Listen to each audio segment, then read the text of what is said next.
A warm welcome to all of you to the online session of Riju and PSK classes. And today we will be starting the chapter of magnetic effects of electric current, which comes as the fourth chapter of your plus 2 NCERT. ആ ചാപ്റ്ററിലേക്ക് നമ്മൾ പോകുന്നതിന് മുമ്പ് അതിലെ concepts ഒക്കെ discuss ചെയ്യുന്നതിന് മുമ്പ് we need an introduction for every chapter, right? അപ്പോൾ as an introduction നമുക്കൊരു 2000 വർഷം പുറകിലോട്ട് പോവാം. 2000 വർഷം എന്ന് പറഞ്ഞാൽ കൃത്യമായിട്ട് പറഞ്ഞാൽ it was BC 2750 and the story was happening around the central Europe at the southeast part of the country Greece, and that ഒരു പർട്ടിക്കുലർ സിറ്റി എന്നാണ് വിചാരിച്ചോ, അന്നത്തെ കാലത്ത് ഒരു പർട്ടിക്കുലർ സിറ്റി. അപ്പോൾ അവിടെ ആ സ്ഥലത്ത് ചില ആൾക്കാർ ഒരു കാര്യം നോട്ട് ചെയ്തു. എന്താണെന്ന് വെച്ച് കഴിഞ്ഞാൽ a particular kind of stone shows an attractive behaviour towards the nearby objects. അതായത് റാൻഡമായിട്ട് ചില മെറ്റീരിയൽസ് ആ ടൈപ്പ് ഓഫ് കല്ലുകളുടെ അടുത്തേക്ക് കൊണ്ടുപോകുന്ന സമയത്ത് അത് അതിനെ കയറി അട്രാക്റ്റ് ചെയ്യുന്നൊരു കാര്യം പലരും നോട്ട് ചെയ്തു. അപ്പം അങ്ങനെ അവർ നോക്കുമ്പോൾ അതേപോലത്തെ കുറേ കല്ലെന്ന് തന്നെ വിചാരിച്ചോ, സം സോർട്ട് ഓഫ് മിനറൽ. അവർ ആ കല്ലുകളെ അവരെടുത്തപ്പോൾ ചിലത് പരസ്പരം അട്രാക്റ്റ് ചെയ്യുന്നതായിട്ട് കാണാൻ പറ്റി, ചിലത് പരസ്പരം റിപ്പൽ ചെയ്യുന്നതായിട്ട് കാണാൻ പറ്റി, മറ്റ് ചിലത് നിയർ ബൈ മെറ്റീരിയൽസിനെ അട്രാക്റ്റ് ചെയ്ത് നിർത്തുന്നു എന്ന് കാണാൻ പറ്റി. And that incident was happening in Greece and that place was called as Magnesia എന്നായിരുന്നു ആ സ്ഥലത്തിൻ്റെ പേര്. And the people call them that material as magnets. അങ്ങനെയാണ് ആ മെറ്റീരിയൽസിന് മാഗ്നറ്റ് എന്ന് പറയുന്നൊരു പേര് വരുന്നത്. മഗ്നീസിയ എന്ന സ്ഥലത്താണ് ആദ്യമായിട്ട് ഈ തരത്തിലുള്ള അട്രാക്ഷനും റിപ്പൾഷനും കാണിക്കുന്ന തരം മിനറൽസിനെ അന്ന് അവിടെ ജീവിച്ചിരുന്ന ആൾക്കാർ ആദ്യമായിട്ട് ഒബ്സർവ് ചെയ്യുന്നത്. അതുകൊണ്ട് ആ ടൈപ്പ് ഓഫ് സ്റ്റോൺസിനെ അവർ മാഗ്നറ്റ് എന്ന് വിളിച്ചു. ഏതാണ്ട് ഇതേ സമയത്ത് തന്നെ, ഇതേ ഒരു ടൈം പീരീഡാണ്, അല്ലെങ്കിൽ ഇതേ ഒരു എറയിൽ സംഭവിക്കുന്ന കാര്യമാണ്. And that incident was happening in Egypt. അത് നേരെ ഇങ്ങോട്ടേക്ക് വന്നു, ആഫ്രിക്കയിലേക്ക് വന്നു, നോർത്ത് ആഫ്രിക്കയിലേക്ക് വന്നു. ഈജിപ്തിലാണ് സംഭവം നടക്കുന്നത്. എന്താണെന്ന് വെച്ച് കഴിഞ്ഞാൽ അവിടെ നമുക്കറിയാലോ, ഈജിപ്തിലാണ് ഈ നൈൽ റിവറും കാര്യങ്ങളൊക്കെ മെയിനായിട്ടുള്ളത്. അപ്പോൾ ചില ആൾക്കാർ അവിടെ മീൻ പിടിക്കാൻ പോകുന്ന ആൾക്കാരാണെങ്കിലും അല്ലെങ്കിൽ അവിടെ ആ സ്ഥലവാസികളാണെങ്കിലും അവർ ശ്രദ്ധിച്ചൊരു കാര്യം എന്താണെന്ന് വെച്ച് കഴിഞ്ഞാൽ, ചില തരം മീനുകൾ അതിനെ നമ്മൾ തൊടുന്ന സമയത്ത് ഷോക്ക് അടിക്കും. ഒരു പ്രത്യേക തരത്തിലുള്ളൊരു എഫക്റ്റ് ഉണ്ടാവുന്നു. ഷോക്കാണെന്ന് അവർക്ക് അറിയില്ല, they feel some kind of sensation. അപ്പോൾ അവരതിനെ, ഇന്ന് നമ്മളതിനെ ഇലക്ട്രിക് ഈൽ എന്നും അല്ലെങ്കിൽ ഇലക്ട്രിക് കാറ്റ് ഫിഷ് എന്നൊക്കെ നമ്മൾ വിളിക്കും. അവരന്ന് അതിനെ വിളിച്ചത് തണ്ടറർ ഓഫ് ദ നൈൽ എന്നാണ് വിളിച്ചത്, അല്ലെങ്കിൽ പ്രൊട്ടക്ടർ ഓഫ് ദ നൈൽ എന്നാണ് വിളിച്ചത്. കുറേ കാലത്തിന് ശേഷമാണ് നമ്മളത് ഇലക്ട്രിക് ഈലാണെന്നും അതിൻ്റെ ബോഡിയിൽ ഉണ്ടാകുന്ന ഇലക്ട്രിക് ഫീൽഡ് കൊണ്ട്, ഇലക്ട്രിക് ഡിസ്ചാർജ് കൊണ്ടാണ് നമുക്ക് ഷോക്ക് കിട്ടുന്നതൊക്കെ നമുക്ക് ഇന്നറിയാം. പക്ഷെ അന്ന് അവരതിനെ തണ്ടറർ ഓഫ് ദ നൈൽ എന്ന് വിളിച്ചു. ഇതേ സമയം ഈ ഒരു കാലഘട്ടത്തിൽ തന്നെ. അപ്പോൾ അതാണ് ഇലക്ട്രിസിറ്റി എന്ന് പറയുന്ന ഫിനോമിനൻ്റെ ആദ്യമായിട്ട് മനുഷ്യൻ നോട്ട് ചെയ്യുന്നത്. അങ്ങനെയാണ്. ഇതുപോലെ തന്നെ ഇതേ കാലഘട്ടത്തിൽ തന്നെ ദെയിൽസ് എന്ന് പറഞ്ഞൊരു philosopher, he was some sort of a scientist എന്ന് പറയാൻ പറ്റില്ല, he was a curious observer of the nature. അദ്ദേഹം ശ്രദ്ധിച്ചൊരു കാര്യം എന്ന് വെച്ചാൽ, കുറേ നേരം കണ്ടിന്യൂസ് ആയിട്ട് റബ്ബ് ചെയ്തതിന് ശേഷം ചില മെറ്റീരിയൽസിന് മറ്റ് സറൗണ്ടിങ് മെറ്റീരിയൽസിനെ അട്രാക്റ്റ് ചെയ്യാനുള്ള ഒരു ടെൻഡൻസി വരുന്നു എന്ന് തെയിൽസ് നോട്ട് ചെയ്തു. തെയിൽസ് ഓഫ് മെലിറ്റസ്, അതാണ് അയാളുടെ ഫുൾ നെയിം വരുന്നത്. അപ്പോൾ അയാൾക്ക് അത് വളരെ ക്യൂരിയസ് ആയിട്ട് തോന്നി. പക്ഷേ ഈ രണ്ട് ഇൻസിഡൻസും വളരെ ഇൻഡിപെൻഡൻ്റ് ആയി രണ്ട് ഡിഫറൻറ്റ് സ്ഥലത്ത് നടക്കുന്നതാണ്. പക്ഷേ ഇതാണ് ഇലക്ട്രിസിറ്റിയും മാഗ്നറ്റിസവും മനുഷ്യൻ ആദ്യമായിട്ട് മനസ്സിലാക്കുന്ന ഇൻസിഡൻസ് ആണ് ഈ പറഞ്ഞ രണ്ടെണ്ണം. അപ്പോൾ ഇത് നടക്കുന്നത് ഏതാണ്ട് 2000 വർഷം മുന്നെയാണ്. ഏതാണ്ട് ഒരു 200 വർഷം മുമ്പ് വരെ നമ്മൾ വിചാരിച്ചിരുന്നത് ഇലക്ട്രിസിറ്റിയും മാഗ്നറ്റിസവും രണ്ട് ഡിഫറെൻറ്റ് നാച്ചുറൽ ഫിനോമിനൻ ആണ് എന്നാണ് നമ്മൾ വിശ്വസിച്ചിരുന്നത്. അപ്പോൾ ഈ രണ്ട് ഇൻസിഡൻസിലൂടെയാണ് നമുക്ക് മനുഷ്യൻ ആദ്യമായിട്ട് ഇലക്ട്രിസിറ്റിയെ പറ്റിയും മാഗ്നറ്റിസത്തിനെ പറ്റിയും അറിയാൻ തുടങ്ങിയത്. And they are the two natural phenomena that exist as a single force which is known today. ഇന്ന് നമുക്കറിയാലോ, ഇന്ന് ഇലക്ട്രിസിറ്റി എന്ന് പറയുന്നതും മാഗ്നറ്റിസം എന്ന് പറയുന്നതും രണ്ടും ഒരൊറ്റ നാച്ചുറൽ ഫോഴ്സിൻ്റെ രണ്ട് ഡിഫറെൻറ്റ് ഭാഗങ്ങളാണ്. So that was the first observation of human about electricity and magnetism. അത് 2000 വർഷം മുമ്പാണ് നടക്കുന്നത്. സോ എൻ്റെ ഒരു കാഴ്ചപ്പാടിൽ there are 3 natural phenomena which change the fate of the natural science: electricity, magnetism and Newton. Yes, I swear, Isaac Newton. Newton എന്ന് പറയുന്നത്, in my point of view, Newton is not a person actually. He is one of the rarest natural phenomena that happens once in a millennium. So 3 natural ഫിനോമിനാണ് മക്കളെ ഉള്ളത്: electricity, magnetism and newton. അതിൽ ഒരെണ്ണം നിങ്ങൾ already പഠിച്ചു കഴിഞ്ഞു, electricity. Next നമ്മളിപ്പോൾ start ചെയ്യുന്നത് മാഗ്നറ്റിസം ആണ്. ന്യൂട്ടൺ എന്ന് പറയുന്നത് he's everywhere around the physics. Gravitation തൊട്ട് ഒപ്റ്റിക്സ് വരെ, ഡിഫറൻസിയേഷൻ തുടങ്ങി ഇൻ്റഗ്രേഷൻ വരെ എല്ലായിടത്തും ന്യൂട്ടൺ ഉണ്ട്. So now in this chapter V will B dealing with the magnetism only, or we will B dealing with the magnetic effects of electric current. അത് മാത്രമാണ് നമ്മൾ deal ചെയ്യുന്നത് ഈ ചാപ്റ്ററിൽ. അപ്പം അങ്ങനെ 2000 വർഷം മുമ്പ് 2 ഡിഫറെൻറ്റ് ഫിനോമിനനായിട്ട് മനുഷ്യൻ ഒബ്സർവ് ചെയ്ത ഇലക്ട്രിസിറ്റിയെയും മാഗ്നറ്റിസത്തിലെയും പിന്നീട് ഏതാണ്ട് it was happening around the 19th century, 1820-ലാണ് ക്രിസ്റ്റ്യൻ ഹേഴ്സ്റ്റഡ്, അതുപോലെ Michael Faraday, James Clerk Maxwell, ഈ 3 പേരാണ്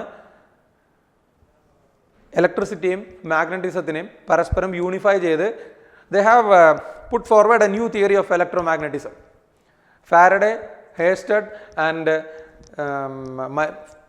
ജെയിംസ് ക്ലാർക്ക് മാക്സ്വെൽ, ഈ 3 പേരുടെ തിയറികളാണ് ഇന്ന് നമ്മൾ തിയറി ഓഫ് ഇലക്ട്രോമാഗ്നറ്റിസം ആയിട്ട് പഠിച്ചുകൊണ്ടിരിക്കുന്നത്. അപ്പോൾ ഇതെങ്ങനെയാണ് ഇലക്ട്രിസിറ്റി മാഗ്നറ്റിസം 2 ഫിനോമിനൻ അല്ല, പകരം അത് രണ്ടും ഒറ്റ നാച്ചുറൽ ഫോഴ്സിൻ്റെ 2 ഡിഫറെൻറ്റ് ഭാഗങ്ങളാണ് എന്ന് നോട്ട് ചെയ്യുന്നതെന്ന് ചോദിച്ചാൽ, അത് ക്രിസ്റ്റ്യൻ ഹേഴ്സ്റ്റഡിൻ്റെ ഒരു ഒബ്സർവേഷനാണ് ആദ്യമായിട്ട്. അതായത് ഇലക്ട്രിക് കറണ്ടിന് മാഗ്നറ്റിക് എഫക്ട്സ് ഉണ്ടാവാം എന്നുള്ളത് ക്രിസ്റ്റ്യൻ ഹേഴ്സ്റ്റഡിൻ്റെ ഒബ്സർവേഷനാണ്. And that incident was happening during a lecture session. പുള്ളി ഒരു ലെക്ചർ നടത്തിക്കൊണ്ടിരിക്കുകയായിരുന്നു about this galvanic cells and all. അപ്പോൾ അയാൾ നോട്ട് ചെയ്തൊരു കാര്യം, ഇപ്പോൾ ഒരു സെല്ല്, അന്നൊക്കെ നമ്മൾ സെല്ലാണ് യൂസ് ചെയ്തിരുന്നത്, അല്ലാതെ നമുക്കന്ന് ഇലക്ട്രിക് കറണ്ടിന് ആകെ കൂടെ ഉണ്ടായിരുന്ന source voltaic cell, galvanic cell, Leclanche cell, അതൊക്കെയാണ് നമ്മൾ യൂസ് ചെയ്തിരുന്നത്. DC ആണ് മനുഷ്യൻ ആദ്യമായിട്ട് കണ്ടുപിടിച്ചത്. പിന്നെ അതിന് ശേഷമാണ് മൈക്കിൾ ഫാരഡെ വന്നതിന് ശേഷം ഇലക്ട്രോമാഗ്നറ്റിക് ഇൻഡക്ഷൻ എന്ന് പറയുന്ന ഒരു കൺസെപ്റ്റ് വന്നതിന് ശേഷമാണ് നമ്മൾ AC എന്ന് പറയുന്ന ടോപ്പിക്കിലേക്ക് വരുന്നത്. അപ്പോൾ ഇവിടെ നമുക്കൊരു സെല്ല്, ആ സെല്ലിനെ നമ്മളൊരു വയറുമായിട്ട് കണക്ട് ചെയ്തിരിക്കുന്നു. So here you can see that electricity പഠിച്ചുകൊണ്ട് നിങ്ങൾക്ക് അറിയാം, കറണ്ട് ഇതാ ഇങ്ങനെയാണ് ആ സർക്യൂട്ടിനകത്തേക്ക് ഫ്ലോ ചെയ്യുക. സെല്ലിൻ്റെ EMF E ആണെന്ന് വിചാരിച്ചു. അപ്പോൾ ഡെലിബറേറ്റ്ലി ചെയ്തതല്ല, അയാൾ ഈ ഒരു സർക്യൂട്ടിൻ്റെ അടുത്തായിട്ട് ഒരു കോമ്പസ് നീഡിൽ കൊണ്ടുവയ്ക്കുന്നു എന്ന് വിചാരിച്ചു. അയാൾക്ക് അവിടെ നോട്ട് ചെയ്തൊരു കാര്യമാണ്, ഒരു കോമ്പസ് നീഡിൽ ഇതിൻ്റെ അകത്തിരിക്കുന്നു. ഈ സർക്യൂട്ടിലൂടെ കറണ്ട് ഫ്ലോ ചെയ്യുന്ന സമയത്ത് he observed A deflection in the compass needle.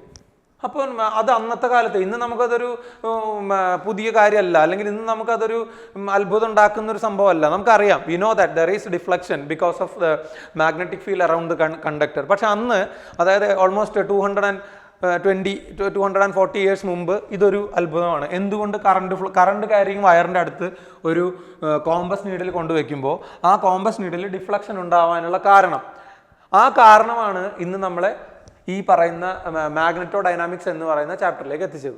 പക്ഷേ വേറൊരു കാര്യം കൂടെ ക്രിസ്റ്റ്യൻ ഹേഴ്സ്റ്റഡ് നോട്ട് ചെയ്തിരുന്നു.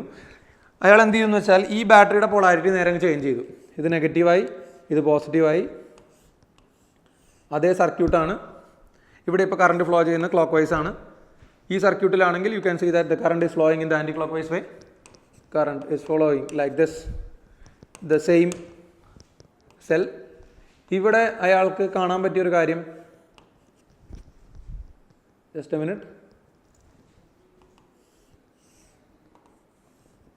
ഈ സർക്യൂട്ടിൽ ഇതിനടുത്ത് കോമ്പസ് നീഡിൽ വെക്കുമ്പോൾ he saw an opposite deflection. ഇവിടെ വേറെ ഒന്നും ചെയ്തിട്ടില്ല. ഇതിൽ ക്ലോക്ക് വൈസ് കറണ്ട് ആണ്, ഇതിൽ ആൻറ്റി ക്ലോക്ക് വൈസ് കറണ്ട് ആണ്. ബാറ്ററിയുടെ പൊളാരിറ്റി മാറ്റിയ സമയത്ത് he observed a change in the deflection of the compass needle. ഇതാണ് പുള്ളി നോട്ട് ചെയ്ത ഒരു കാര്യം. രണ്ടാമതൊരു കാര്യം നോട്ട് ചെയ്ത് എന്താണെന്ന് വെച്ച് കഴിഞ്ഞാൽ, ഈ കോമ്പസ് നീഡിലിനെ ഈ സർക്യൂട്ടിന് അടുത്തേക്ക് കൊണ്ടുവരുമ്പോൾ the deflection increases when the compass needle is brought near to the circuit, and the deflection decreases when it is moved away. Deflection decreases. അടുത്തേക്ക് കൊണ്ടുവരുമ്പോൾ ഡിഫ്ലക്ഷൻ ഇൻക്രീസ് ചെയ്യുന്നു, ദൂരേക്ക് കൊണ്ടുപോകുമ്പോൾ ഡിഫ്ലക്ഷൻ ഡിക്രീസ് ചെയ്യുന്നു. ഇതാണ് ക്രിസ്റ്റ്യൻ ഹേഴ്സ്റ്റഡ് നോട്ട് ചെയ്തൊരു കാരണം, ഒരു പോയിന്റ്. അപ്പോൾ ഇതിൽ നിന്നാണ്, ഈ ഒരു ഇൻസിഡൻറ്റിൽ നിന്നാണ് അയാൾക്കൊരു പുതിയ ചിന്ത വന്നത് എന്തുകൊണ്ട് കറണ്ട് ക്യാരിയിങ് വയറിനടുത്ത് കൊണ്ടുവരുമ്പോൾ മാഗ്നറ്റിക് നീഡിലിൽ ഡിഫ്ലക്ഷൻ ഉണ്ടാകുന്നു. ഇത് അതിനു മുമ്പും സംഭവിച്ച കാര്യമാണ് മക്കളെ, അല്ലാണ്ട് ആദ്യമായിട്ട് ഇത് ചെയ്യുന്നത് ക്രിസ്ത്യൻ ഏർസ്റ്റഡ് ഒന്നുമല്ല. And nobody noticed about this. അതാണ് സത്യം. ആരും ഇതിനെപ്പറ്റി ശ്രദ്ധിക്കുന്നില്ല. ഇപ്പം നമുക്കറിയാം ന്യൂട്ടൻ്റെ തലയിൽ ആപ്പിൾ വീണപ്പോഴാണ് ഗ്രാവിറ്റേഷൻ തിയറി കൊണ്ടുവന്നതെന്ന് നമ്മൾ പറഞ്ഞു. പക്ഷെ അതിന് മുമ്പും ആപ്പിൾ വീണത് താഴേക്കാണ്, അല്ലാതെ ന്യൂട്ടൻ്റെ തലയിലേക്കല്ല ആദ്യമായിട്ട് ആപ്പിൾ വീഴുന്നത്. അതിന് മുമ്പും ആപ്പിൾ താഴേക്ക് തന്നെയാണ് വീണുകൊണ്ടിരുന്നത്, മുകളിലേക്കല്ല. പക്ഷേ നാച്ചുറലായി സംഭവിച്ചുകൊണ്ടിരുന്ന ആ കാര്യത്തിനെ ആരും ശ്രദ്ധിച്ചിരുന്നില്ല. അതുപോലെ തന്നെയാണ് ഇതും. അപ്പോൾ തലയിൽ ആപ്പിൾ വീണു എന്ന് പറയപ്പെടുന്നു, അല്ലെങ്കിൽ തലയിൽ വീണു എന്ന് തന്നെ വിചാരിച്ചോ. തലയിൽ ആപ്പിൾ വീണപ്പോഴാണ് ന്യൂട്ടൺ ചിന്തിച്ചത് എന്തുകൊണ്ട് താഴേക്ക് വീണു. അതിനു മുമ്പ് ആപ്പിൾ വീഴുന്നത് കണ്ടവരാരും അതെന്തുകൊണ്ട് താഴേക്ക് വീഴുന്നു എന്ന് ചിന്തിച്ചില്ല. ഇവിടെയാണെങ്കിലും അങ്ങനെയാണ്. ഇതിനു മുമ്പ് മറ്റ് പല സയൻറ്റിസ്റ്റുകളും ഈ ഒരു സിറ്റുവേഷൻ ഫേസ് ചെയ്തിട്ടുണ്ടാവാം. അവരാരും ഇതെന്തുകൊണ്ട് എന്ന് ചിന്തിച്ചിട്ടില്ല. അത് അങ്ങനെ നാച്ചുറലായിട്ട് സംഭവിക്കുന്ന ഒരു കാര്യമാണെന്ന് പറഞ്ഞ് വിട്ടുപോയി. അതായത് നാച്ചുറലായി വളരെ സ്വാഭാവികമായി നടക്കുന്ന കാര്യങ്ങളിലും ഒരു അൺനാച്ചുറാലിറ്റി, അതായത് ഒരു അസ്വാഭാവികത കാണുമ്പോഴാണ് there comes the new theory or there comes the new concept. അതാണ് ക്രിസ്ത്യൻ ഏർസ്റ്റഡിനെ ഈ മാഗ്നറ്റോഡൈനാമിക്സ് എന്ന് പറയുന്ന ഒരു ബ്രാഞ്ചിലേക്ക് കൊണ്ടുവന്ന് എത്തിച്ചത്. അപ്പോൾ ഇവിടെ പുള്ളി നോട്ട് ചെയ്ത മറ്റൊരു കാര്യം എന്താണെന്ന് വെച്ച് കഴിഞ്ഞാൽ, സപ്പോസ് ഇതാണ് നമ്മളുടെ കറണ്ട് ക്യാരിയിങ് കണ്ടക്ടർ എന്ന് വിചാരിച്ചോ. ഇപ്പം നമ്മളിവിടെ മാഗ്നറ്റിക് ഫീൽഡിനെ റെപ്രസെൻറ്റ് ചെയ്യാം. അപ്പോൾ ഇതിന് ചുറ്റും എന്തോ ഒരു മാഗ്നറ്റിക് നീഡിലാണിത്. അപ്പോൾ ആ മാഗ്നറ്റിക് നീഡിലിനെ ഡിഫ്ലക്റ്റ് ചെയ്യുന്ന തരത്തിൽ എന്തോ ഒരു ഫീൽഡ് ഇതിന് ചുറ്റും എക്സിസ്റ്റ് ചെയ്യുന്നു എന്ന് അയാൾക്ക് തോന്നി. അങ്ങനെയാണ് ഈ പറയുന്ന മാഗ്നറ്റിക് ഫീൽഡ് എന്ന് പറയുന്ന ഒരു കൺസെപ്റ്റിലേക്ക് വരുന്നത്. അപ്പം ഞാൻ എന്ത് ചെയ്യുന്നു വെച്ചാൽ, ഇതൊരു കണ്ടക്ടറാണെന്ന് വിചാരിച്ചു മക്കളെ. എനിക്കിപ്പോൾ ഇങ്ങനെയല്ലേ വരയ്ക്കാൻ പറ്റുള്ളൂ. ഒരു കണ്ടക്ടർ ഇതാ, ഇങ്ങോട്ടൊരു കണ്ടക്ടർ, ഇവിടെ ഉള്ളിലേക്ക് പോകുന്നൊരു കണ്ടക്ടർ, അല്ലെങ്കിൽ വേണ്ട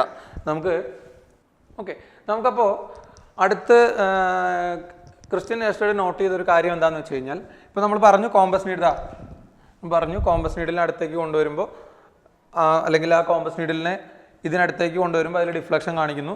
ദൂരേക്ക് കൊണ്ടുപോകുമ്പോൾ ആ ഡിഫ്ലക്ഷൻ കുറയുന്നു, അടുത്തേക്ക് കൊണ്ടുവരുമ്പോൾ ഡിഫ്ലക്ഷൻ കൂടുന്നു. പിന്നെ അവിടെ ഏർസ്റ്റഡ് നോട്ട് ചെയ്തൊരു കാര്യം, ഇപ്പോൾ ഒരു നിങ്ങളൊന്ന് 3 ഡയമെൻഷനലി ഒന്ന് ഇമാജിൻ ചെയ്യുക മക്കളെ. അതായത് ഇതൊരു കണ്ടക്ടറാണെന്ന് വിചാരിച്ചോ. ഒരു കണ്ടക്ടർ, അതായത് conductor which is pointing towards you, നിങ്ങൾക്ക് നേരെ വരുന്ന ഒരു കണ്ടക്ടർ. അപ്പോൾ നമുക്കിതേ കാണാൻ പറ്റുള്ളൂ. ഈ കണ്ടക്ടറിന് ചുറ്റും ഇതിൽ കറണ്ട് ക്യാരി ചെയ്യുന്നുണ്ട്. നമ്മൾ ആ കോമ്പസ് നീഡിലിനെ ഇതിന് ചുറ്റും കൊണ്ടുവന്നു എന്ന് വിചാരിക്കുക. കോമ്പസ് നീഡിലിനെ ഇതിന് ചുറ്റും നമ്മൾ കൊണ്ടുവരികയാണ്. അപ്പോൾ ഇതിന് ചുറ്റും കോമ്പസ് നീഡിൽ, ഇപ്പോൾ ഇവിടെ ഞാൻ കൊണ്ടുവച്ച് കഴിഞ്ഞാൽ the compass needle will be deflecting like this. ഇങ്ങനെയാണ് ഡിഫ്ലക്ഷൻ കാണിക്കുന്നത്. ഞാൻ എന്ത് ചെയ്യുന്നു, കുറച്ച് ഇങ്ങോട്ടേക്ക് നീക്കി, അപ്പോൾ കോമ്പസ് നീഡിൻ്റെ ഡിഫ്ലക്ഷൻ മാറി. അങ്ങനെ ഇതിന് ചുറ്റും ഞാൻ കോമ്പസ് നീഡിലിനെ മൂവ് ചെയ്യിക്കുമ്പോൾ എനിക്ക് കാണാൻ പറ്റുന്നത് ഈ രീതിയിലുള്ളൊരു ഡിഫ്ലക്ഷനാണ് നമുക്ക് കോമ്പസ് നീഡിൽ കാണാൻ പറ്റുക. അതായത് നിങ്ങളൊന്ന് ശ്രദ്ധിച്ചു നോക്കിയേ, കോമ്പസ് നീഡിലിൻ്റെ മൂവ്മെൻറ്റ് എങ്ങനെയാണ്. It is just like a tangent to the circle. അതായത് ഇങ്ങനെ, ഇതാണ് നമ്മളുടെ കറണ്ട് ക്യാരിയിങ് കണ്ടക്ടർ എന്ന് വെച്ചാൽ. ഇത് എങ്ങനെ കറണ്ട് ക്യാരിയിങ് കണ്ടക്ടർ ആവാന്നുള്ളത് മനസ്സിലായി എന്ന് വിചാരിക്കുന്നു. It is a conductor pointing towards you, നിങ്ങൾക്ക് നേരെയാണ് കറണ്ട് വരുന്നത്. ഇതിന് ചുറ്റും ഒരു സർക്കിൾ നിങ്ങൾ വരച്ചാൽ എന്ന് പറയുമ്പോൾ ഞാൻ വരയ്ക്കുന്ന സർക്കിളിനേക്കാളും നല്ലത് ഇവിടെ നമുക്ക് വേറൊരു സർക്കിൾ വരയ്ക്കുന്നത് തന്നെയാണ്. മക്കളെ നോക്കിക്കോ, ഇതാണ് കറണ്ട് ക്യാരിയിങ് വയർ. നമുക്കൊരു സർക്കിൾ വരച്ചാലോ. ഇതിന് ചുറ്റും ഇപ്പോൾ ഏതാണ്ട് സർക്കിളായി. അല്ലാണ്ട് ഞാൻ സർക്കിൾ വരച്ചാൽ അത് വരച്ച് വരുമ്പോൾ വേറെ എന്തെങ്കിലുമൊക്കെ ആവും. അതുകൊണ്ട് അത് വേണ്ട, നിറച്ച് സർക്കിളായി. Okay, so come back. ആ സർക്കിൾ ഇതാണ് നമ്മളുടെ കറണ്ട് ക്യാരിയിങ് വയർ. ആ കറണ്ട് ക്യാരിയിങ് വയറിന് ചുറ്റും നമ്മളൊരു കോമ്പസ് നീഡിലെ മൂവ് ചെയ്യിച്ചു കഴിഞ്ഞാൽ ഇതുപോലെ ആയിരിക്കും. ഈ സർക്കിളിൻ്റെ ടാൻജൻഷ്യൽ ആയിട്ടായിരിക്കും ഈ പറയുന്ന കറണ്ട് ക്യാരിയിങ് വയറിൻ്റെ മൂവ്മെൻറ്റ്. കറണ്ട് ക്യാരിയിങ് വയറിൻ്റെ അല്ല, കോമ്പസ് നീഡിലിൻ്റെ മൂവ്മെൻറ്റ്. ഈ രീതിയിൽ നമുക്ക് ആ കോമ്പസ് നീഡിലിൻ്റെ ഡിഫ്ലക്ഷൻ കാണാൻ പറ്റും. That means the compass needle gives a deflection which is just like the tangent to the circle.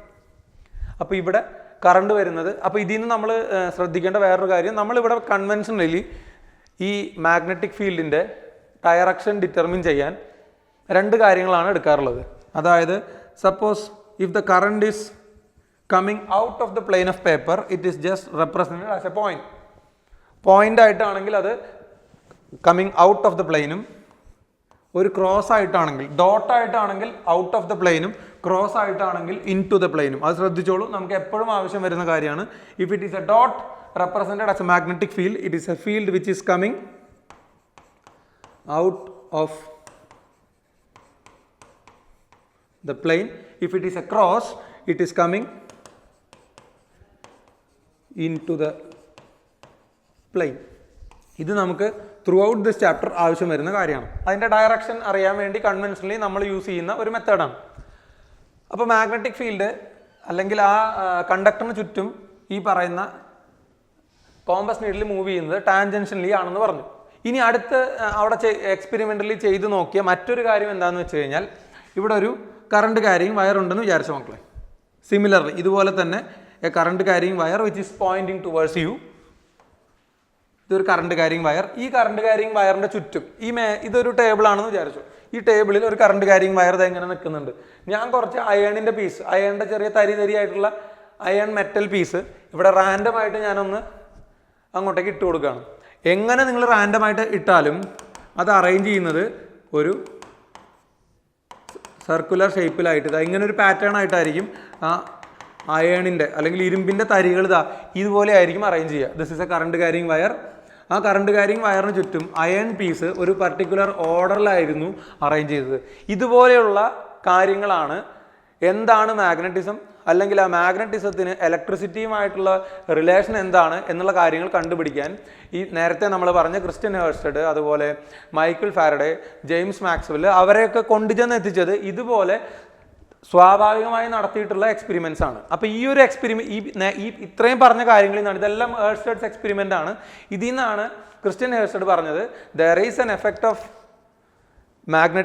an effect of a magnet around a current carrying wire. ആ current carrying വയറിന് ഒരു മാഗ്നറ്റായിട്ട് act ചെയ്യാനും പറ്റും.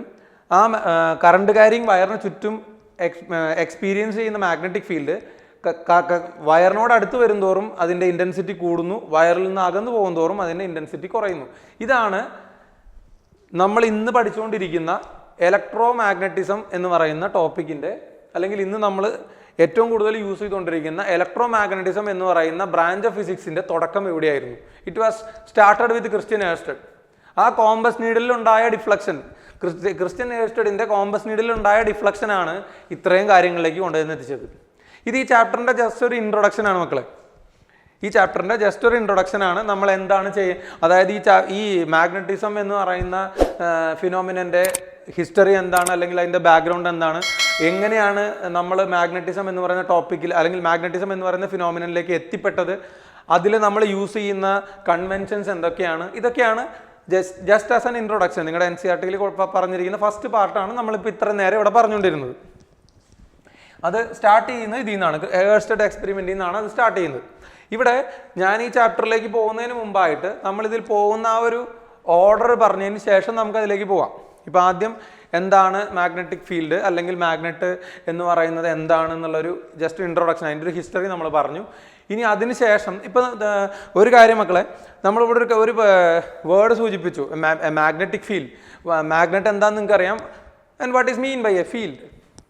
Field എന്ന് പറയുന്നത് നമ്മൾ പറയും എന്താണ് ഫീൽഡ് എന്ന് ചോദിച്ചു കഴിഞ്ഞാൽ ഒരു മെറ്റീരിയലിന് ചുറ്റും ഇലക്ട്രിക് ആയോ മാഗ്നറ്റിക് ആയോ ഗ്രാവിറ്റേഷനിലായോ അതിൻ്റെ എഫക്റ്റ് ഫീൽ ചെയ്യുന്ന ഒരു സ്പേസ്, അതിനെയാണ് നമ്മൾ ഫീൽഡ് എന്ന് പൊതുവേ നമ്മൾ പറഞ്ഞ് ശീലിച്ചിട്ടുള്ളത്. But actually field is a concept which never exist physically അങ്ങനെ ഫീൽഡ് എന്ന് പറയുന്ന കൺസെപ്റ്റിന് ഒരു എക്സിസ്റ്റൻസ് ഇല്ല. ഫീൽഡ് എന്ന് പറയുന്നത് നമ്മളുടെ കൺവീനിയൻസിന് വേണ്ടി നമ്മളായിട്ട് കൊണ്ടുവന്ന ഒരു മാത്തമാറ്റിക്കൽ എൻറ്റിറ്റിയാണ്. വാട്ട് ഈസ് ഫീൽഡ് എന്ന് ചോദിച്ചു കഴിഞ്ഞാൽ mathematically field is a collection of points which can be represented by the same equation. It is a collection of points. Point എന്ന് പറയുന്നത് it is a circle with 0 radius. ഇതൊക്കെ നമ്മൾ അറിഞ്ഞിരിക്കേണ്ട വളരെ primordial ആയിട്ടുള്ള ബേസിക് ആയിട്ടുള്ള കാര്യങ്ങളാണ്. ഫീൽഡ് എന്ന് പറയുന്നത് ഒരിക്കലും എക്സിസ്റ്റിംഗ് ആയ ഒന്നല്ല. ഫീൽഡിന് ഫിസിക്കൽ എക്സിസ്റ്റൻസ് ഇല്ല. നമ്മളുടെ കൺവീനിയൻസിന് വേണ്ടി ഒരു പർട്ടിക്കുലർ ഇക്വേഷൻ ഡിറൈവ് ചെയ്ത് കൊണ്ടുവന്ന് ആ ഇക്വേഷൻ്റെ ബേസിസിലായിട്ട് നമ്മൾ അസ്യൂം ചെയ്യുന്ന ഒരു റീജിയനാണ് ഈ പറയുന്ന ഫീൽഡ് എന്ന് പറയുന്നത്. അല്ലാതെ നമ്മൾ ഉണ്ടാക്കുന്ന ഇക്വേഷൻ്റെ ബേസിസിലല്ലല്ലോ ഇലക്ട്രിസിറ്റി മാഗ്നറ്റിസം ഒന്നും ബിഹേവ് ചെയ്യുന്നത്. അതിൻ്റെ ബിഹേവിയറിനെ എക്സ്പ്ലെയിൻ ചെയ്യാൻ വേണ്ടി നമ്മൾ ഇക്വേഷൻസ് കണ്ടുപിടിക്കുകയാണ് ചെയ്യുന്നത്. അല്ലാതെ ഇക്വേഷൻസ് കണ്ടുപിടിച്ചതിന് ശേഷം അതിനനുസരിച്ച് ബിഹേവ് ചെയ്യാൻ പറയുകയല്ലല്ലോ ചെയ്യുക. ഓക്കെ, സോ ഇവിടെ ജസ്റ്റ് മാഗ്നറ്റിസത്തിൻ്റെ ഒരു ഇൻട്രൊഡക്ഷൻ ആണ് നമ്മൾ പറഞ്ഞത്. ഇതിലിനി ഞാൻ ഈ ചാപ്റ്റർ കണ്ടിന്യൂ ചെയ്യുന്നത് നിങ്ങളുടെ NCERT ടെക്സ്റ്റിൽ കാണുന്ന അതേ ഓർഡറിലല്ല.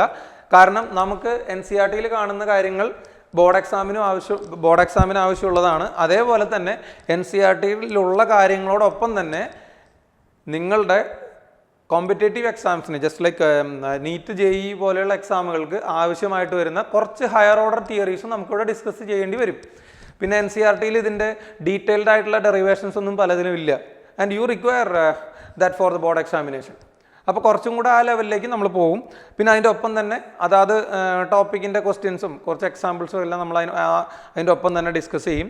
ഞാനിവിടെ സ്റ്റാർട്ട് ചെയ്യുന്നപ്പോൾ ഇൻട്രൊഡക്ഷൻ കഴിഞ്ഞാൽ നമ്മൾ നേരെ ഡയറക്റ്റായിട്ട് പോകുന്നത് ഒരു കറണ്ട് ക്യാരിയിങ് വയറിന് അറൗണ്ട് ആയിട്ടുള്ള മാഗ്നറ്റിക് ഫീൽഡിൻ്റെ തിയറിയും അതിൻ്റെ 2-3 എക്സാമ്പിൾസിലേക്കാണ് നമ്മൾ പോകുന്നത്. Just as the application of Biot Savart law. ഞാൻ ബയറ്റ്-സാവർട്ട് ലോയിൽ നിന്നാണ് തുടങ്ങുന്നത്.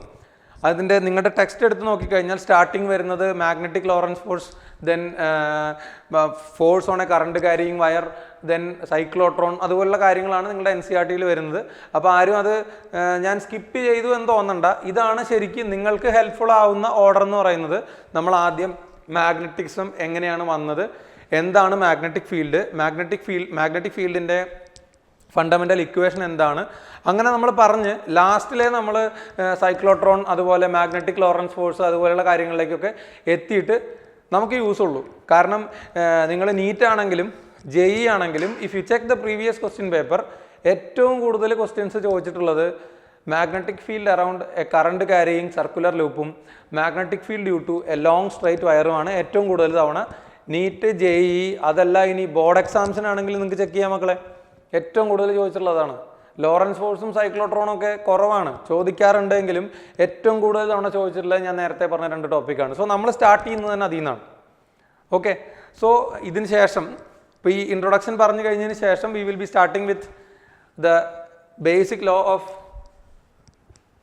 മാഗ്നറ്റിക് ഫീൽഡ്, അല്ലെങ്കിൽ the basic law of magnetic field around a current carrying wire which is called as the Biot Savart law. അപ്പോൾ നമുക്കിനി അടുത്ത് ഡിസ്കസ് ചെയ്യേണ്ട കാര്യം എന്താണ്? That is called as the ബയറ്റ്-സാവർട്ട്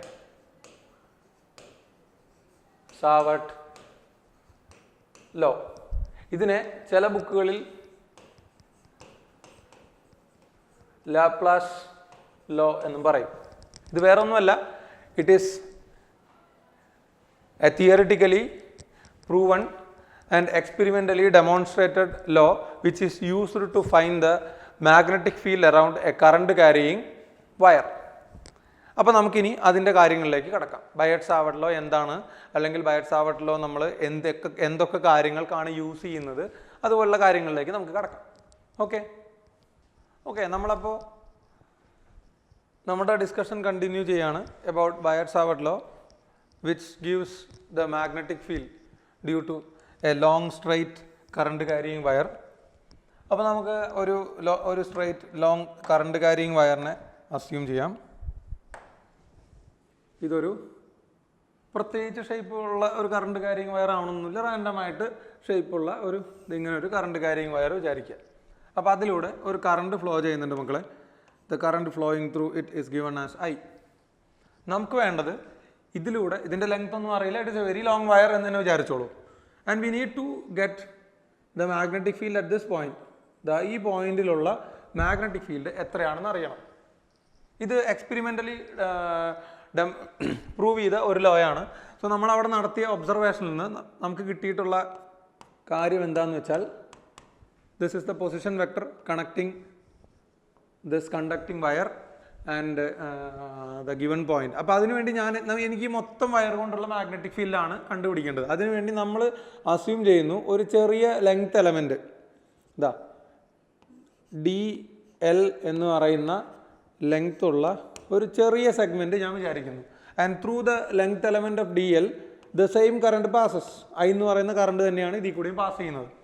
so അവിടെ നമുക്ക് നോട്ട് ചെയ്യേണ്ട ഒരു കാര്യമുണ്ട്, ദാറ്റ് IDL. ഈ IDL എന്ന് പറയുന്ന ആളെയാണ് നമ്മൾ വിളിക്കുന്നത്. ഇതൊരു പുതിയ കൺസെപ്റ്റ് ആണ്. IDL is called as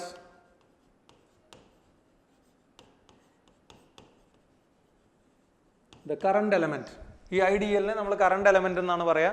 ഇനി ഏതെങ്കിലും ബുക്കുകളിൽ കറണ്ട് എലമെൻറ്റ് എന്ന് പറഞ്ഞൊരു വേർഡ് കണ്ടാൽ അത് എന്താണെന്ന് കൺഫ്യൂഷൻ വേണ്ട, ഐഡിയലിനെയാണ് നമ്മൾ കറണ്ട് എലമെൻറ്റ് എന്ന് വിളിക്കുന്നത്. And it makes an angle of theta. ഈ current the direction of current element and this position vector, ഇതിനെ നമുക്ക് ആർ എന്ന് വിളിക്കാം, ഡിസ്റ്റൻസിനെ. അപ്പോൾ ഈ പൊസിഷൻ വെക്ടറും ഈ പോയിന്റിൻ്റെ പൊസിഷൻ വെക്ടറും കറണ്ട് എലമെൻറ്റും തമ്മിൽ ക്രിയേറ്റ് ചെയ്യുന്ന ആംഗിളാണ് തീറ്റ. കറണ്ട് എലമെൻറ്റ് എന്ന് പറയുന്നത് മക്കളെ it is A vector quantity. അപ്പോൾ പലർക്കും സംശയം തോന്നും, കറണ്ട് സ്കേലാർ അല്ലേ, ലെങ്ത് സ്കേലാർ അല്ലേ, അപ്പോൾ എങ്ങനെയാണ് കറണ്ട് എലമെൻറ്റ് വെക്ടർ ആവുന്നത്? കാരണം കറണ്ടും സ്കേലാറാണ്, ലെങ്ത്തും സ്കേലാറാണ്. പക്ഷെ കറണ്ട് എലമെൻറ്റ് എന്ന് പറയുമ്പോൾ ഇറ്റ് റിക്വയേഴ്സ് എ ഡയറക്ഷൻ. ഇപ്പോൾ നിങ്ങളോട് ഐഡിയൽ എന്ന് പറഞ്ഞു കഴിഞ്ഞാൽ അത് കറണ്ട് എലമെൻ്റ് ആണെന്ന് പറഞ്ഞു. നമുക്ക് കറണ്ട് എലമെൻറ്റ് കൺസിഡർ ചെയ്യുമ്പോൾ എപ്പോഴും നമ്മൾ അവിടെ ഒരു ഡയറക്ഷൻ റെപ്രസെൻറ്റ് ചെയ്തേ പറ്റുള്ളൂ. Because this current element is actually the source of magnetic field. നിങ്ങൾ ചിലരെങ്കിലും പഠിച്ചിട്ടുണ്ടാവും, an electric charge creates an electric field. അതുപോലെ current element creates A magnetic field. ഇവിടെ ഈ മാഗ്നറ്റിക് ഫീൽഡ് ക്രിയേറ്റ് ചെയ്യുന്നത് ഈ ഐഡിയൽ എന്ന് പറയുന്ന കറണ്ട് എലമെൻ്റ് ആണ്. അപ്പോൾ ചോദിക്കാം, ഈ അത് എന്ന് വിചാരിച്ചിട്ട് നമ്മൾ ഈ കറണ്ട് എലമെൻറ്റിനെ വെക്ടർ ആക്കേണ്ട കാര്യമുണ്ടോ? ഒരു കാര്യം നോക്കിയ മക്കളെ, ഞാനിപ്പോൾ ഈ കറണ്ടിൻ്റെ ഡയറക്ഷൻ മാറ്റി, ഇപ്പോൾ ഇവിടെ അപ്വേർഡ് കറണ്ടാണ്, ഞാൻ കറണ്ടിൻ്റെ ഡയറക്ഷൻ റിവേഴ്സ് ചെയ്ത് കഴിഞ്ഞാൽ ഇവിടെ എക്സ്പീരിയൻസ് ചെയ്യുന്ന മാഗ്നറ്റിക് ഫീൽഡിൻ്റെ ഡയറക്ഷൻ മാറും. അതുകൊണ്ട് ഡയറക്ഷൻ ഡിപ്പെൻഡൻസി ഉള്ളത് കൊണ്ട് we consider the current element as A vector quantity. അതേസമയം ഒരു ചാർജ് ഇവിടെ ഇരിക്കുന്നുണ്ട്, ക്യൂ എന്ന് പറയുന്ന ചാർജ് ഇവിടെ ഇരിക്കുന്നുണ്ട്. It creates an electric field of E. ഈ ക്യൂ എന്ന് പറയുന്ന ചാർജിനെ നമ്മൾ എങ്ങനെ തിരിച്ചു വെച്ചാലും ഇതിവിടെ ക്രിയേറ്റ് ചെയ്യുന്ന ഇലക്ട്രിക് ഫീൽഡ് ഈ തന്നെയായിരിക്കും. There is no dependence on direction. Okay, അതുപോലെ അല്ല ഇവിടെ കറണ്ട് എലമെൻറ്റിൻ്റെ ഡയറക്ഷൻ അനുസരിച്ച് ഈ പോയിന്റിൽ എക്സ്പീരിയൻസ് ചെയ്യുന്ന മാഗ്നറ്റിക് ഫീൽഡിൽ വ്യത്യാസം വരും. ഓക്കെ, മാഗ്നറ്റിക് ഫീൽഡിൻ്റെ ഡയറക്ഷനെ പറ്റി നമുക്ക് പിന്നീട് പോവാം. ഇപ്പം നമ്മൾ നോക്കേണ്ട കാര്യം ഈ കറണ്ട് എലമെൻറ്റും പൊസിഷൻ വെക്ടറും തമ്മിലുള്ള ആംഗിൾ തീറ്റയാണ്. So what we have to note is, ഇത് ചെറിയൊരു എലമെൻ്റ് അല്ലേ, ഈ ലോങ് വയറിൻ്റെ ഒരു ചെറിയ സെഗ്മെൻ്റ് ആണ്. ആ ചെറിയ സെഗ്മെൻറ്റ് ക്രിയേറ്റ് ചെയ്യുന്ന മാഗ്നറ്റിക് ഫീൽഡിനെ നമുക്ക് ഡി ബി എന്ന് വിളിക്കാം, delta B or D B. And that D B was found to be inversely proportional to square of the distance. And one more thing, that D B was directly proportional to the current element IDL. And that D B was found to be directly proportional to the sine of the angle. That theta means the angle between the direction of current element and the direction of position vector. So if you combine these three, we get dB is directly proportional to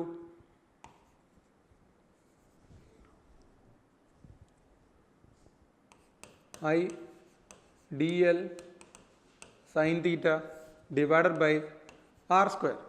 And there we need a proportionality constant, and that proportionality constant was experimentally found as mu 0 divided by 4 pi.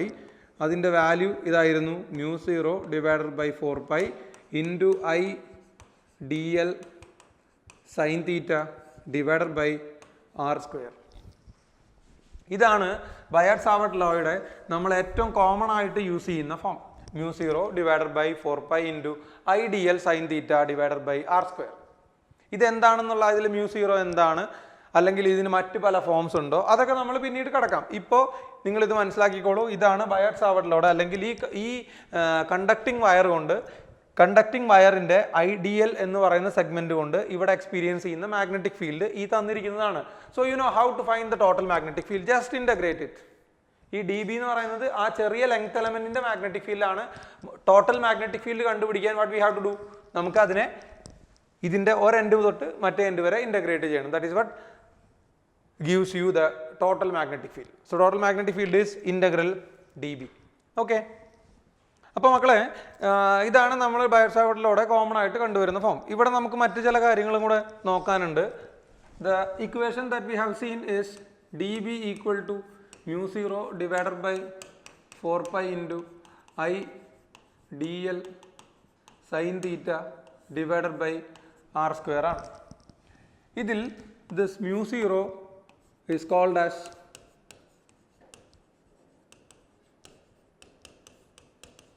permeability of free space. free space in the permeability, and the value of mu 0 is coming around 4 pi into 10 to the power minus 7 Tesla meter per ampere. ഇതാണ് mu 0യുടെ value. അപ്പോൾ ഈ mu 0 എന്ന് പറയുന്നത് that is called as a permeability of free space. എന്താണ് permeability? ഒരു മീഡിയത്തിന് അതിലൂടെ magnetic field ലൈൻസിനെ കടത്തിവിടാനുള്ള എബിലിറ്റിയുടെ ഒരു quantitative മെഷർമെൻറ്റിനെയാണ് നമ്മൾ പെർമിയബിലിറ്റി എന്ന് പറയുന്നത്. ഇത് ഓരോ മീഡിയത്തിനും here this mu 0 actually represents the permeability of free space. Free സ്പേസിൻ്റെ പെർമിയബിലിറ്റി ആണ്. ഇതുപോലെ മറ്റൊരു മീഡിയം നിങ്ങൾ കൺസിഡർ ചെയ്യുകയാണെങ്കിൽ let it be water or some metal or some non metal, അതിനെല്ലാം ഒരു പെർമിയബിലിറ്റി ഉണ്ടാവും. So that permeability of some other medium is represented as mu, and the ratio of mu divided by mu 0, which means the permeability of the medium, some other medium divided by permeability of free space, it is called as mu r, or it is the relative permeability. It is the ratio of permeability of some medium with respect to the permeability of free space. അതായത് മീഡിയത്തിൻ്റെ permeability free സ്പേസിൻ്റെ പെർമിയബിലിറ്റിയുടെ എത്ര മടങ്ങാണ് എന്ന് കാണിക്കുന്ന ഒരു quantitative അല്ലെങ്കിൽ ഒരു relative റേഷ്യോനെയാണ് നമ്മൾ എന്ത് വിളിക്കുന്നത്? റിലേറ്റീവ് പെർമിയബിലിറ്റി എന്ന് വിളിക്കുന്നത്. അപ്പോൾ ഇവിടെ ഡി ബി എന്ന് പറയുന്നത് mu 0 by 4 pi into IDL sin theta divided by r square. ഇത് കോമൺലി യൂസ്ഡ് ഫോമാണ്. അതിൽ mu 0 എന്ന് പറഞ്ഞാൽ എന്താണ്, ആ mu 0യുടെ വാല്യൂ എന്താണ്, ഇത്തരം കാര്യങ്ങൾ നമ്മൾ കണ്ടു. ഇനി ഈ പറയുന്ന ബയർ-സാവർട്ട് ലോനെ നമുക്കൊരു വെക്റ്റർ ഫോമിലേക്ക് മാറ്റണം. അതോടുകൂടി ഈ സെക്ഷൻ നമുക്ക് അവസാനിപ്പിക്കുകയാണ്. അതായത് നമ്മൾ ഈ ബയർ-സാവർട്ട് ലോയെ വെക്റ്റർ ഫോമിൽ നൊട്ടേറ്റ് ചെയ്യുന്ന സമയത്ത് ഡി ബി നമ്മുടെ പഴയ ഇക്വേഷനിലേക്ക് തന്നെ വരികയാണ്. mu 0 divided by 4 pi into IDL എന്ന് പറയുന്നത് നമ്മളുടെ കറണ്ട് എലമെൻ്റ് ആണ്. അപ്പോൾ IDL എന്ന് പറയുന്ന കറണ്ട് എലമെൻറ്റിൻ്റെ കൂടെ IDL sine theta divided by R square ആയിരുന്നല്ലോ. ഞാൻ എന്ത് ചെയ്യുന്നു? ഒരാറ് കൊണ്ട് ഡിനോമിനേറ്ററിൽ മൾട്ടിപ്ലൈ ചെയ്യുന്നു, ഒരാറ് കൊണ്ട് ന്യൂമറേറ്ററിൽ മൾട്ടിപ്ലൈ ചെയ്യുന്നു. So this is in the form of A B sine theta which represents the cross product of two vectors. So നമുക്ക് അതിനെന്ത് എഴുതാം? mu 0 divided by 4 pi into this ideal sin theta can be written as IDL cross R. IDL എന്ന് പറയുന്ന current element vector, then R എന്ന് പറയുന്ന position vector divided by cube of the distance. So this actually represents the vector form of Biot-Savart law. So ഇതിൽ നിന്ന് നമ്മൾ മനസ്സിലാക്കേണ്ട കാര്യം, what is the direction of magnetic field? എന്താണ് direction? Magnetic ഫീൽഡിന്റെ direction നമ്മൾ എപ്പോഴും എഴുതാറുണ്ടല്ലോ. if you are writing as y is equal to a cross b, then what is the direction of vector y? Vector y will be perpendicular to the plane containing vector a and vector b. അതുപോലെ magnetic field, ഈ point not ചെയ്തോളൂ, magnetic field is perpendicular to the plane containing the length element അല്ലെങ്കിൽ the current element and the position vector. ഇപ്പോൾ ഇവിടെ suppose നമ്മളുടെ X Y plane വിചാരിച്ച മക്കളെ, this is X, this is Y and this is Z. അപ്പോൾ ഇവിടെ ഇതാണ് നമ്മളുടെ കറണ്ട് എലമെൻ്റ് എന്ന് വിചാരിക്കുക. കറണ്ട് എലമെൻറ്റ് ഇതാണ്, ഇവിടെയാണ് നമ്മുടെ കറണ്ട് എലമെൻറ്റ് ഇരിക്കുന്നത്. അതായത് എക്സ് വൈ പ്ലെയിനിൽ പൊസിഷൻ വെക്ടർ ഇരിക്കുന്നത് ഇവിടെയാണ്, അല്ലെങ്കിൽ ഇതാണ് നമ്മുടെ പൊസിഷൻ വെക്ടർ എന്ന് വിചാരിച്ചു. അപ്പോൾ കറണ്ട് എലമെൻറ്റ് ഇരിക്കുന്നത് എക്സ് വൈ പ്ലെയിനിൽ, പൊസിഷൻ വെക്ടർ നമ്മൾ വരച്ചിരിക്കുന്നത്, സോറി അതിനെ നമുക്കൊന്ന് നീറ്റായിട്ട് വരയ്ക്കാം.